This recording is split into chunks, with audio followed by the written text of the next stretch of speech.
प्रजासेवा news चॅनलमध्ये आपले सर्वांचे हार्दिक स्वागत। आपण पोचलो आहे प्रभाग क्रमांक 10। अपक्ष उमेदवार या ठिकाणी आपल्या पदयात्रेदरम्यान भेटलेले आहेत। अरुणा कोंडले अपक्ष म्हणून या ठिकाणी उमेदवार निवडणूक लढवत आहेत। छत्री या चिन्हावर त्या अपक्ष उभा आहेत। तर या प्रचारादरम्यान पदयात्रेदरम्यान आपल्याला मतदारांचा कसा प्रतिसाद मिळाला?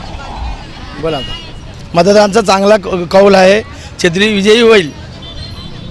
तर आपण या सर्वसामान्य माणसांसाठी आजपर्यंत कोणकोणतं समाजसेवेची कामं केलेली आहे? समाजसेवेची घरकुलमध्ये काय म्हणतात त्याला, काशी यात्रा केले, महाराचे कामं केलेले आहे, अन्नदान वाटप केले, सांस्कृतिक रक्तदान शिबिर केलेले आहे।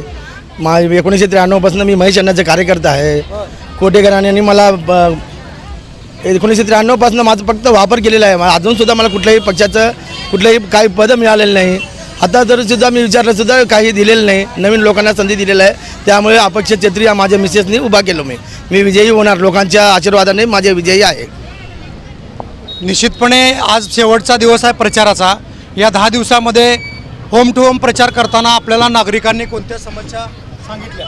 होम टू होम, दिवाबत्ती, रस्ते, ड्रेनेज, पाणी या सर्व आम्ही निवडून आलो। सर्वांचं आम्ही समाधानाने त्यांना कामं करू। धन्यवाद। प्रजासेवा न्यूज, दादासाहेब नीळ।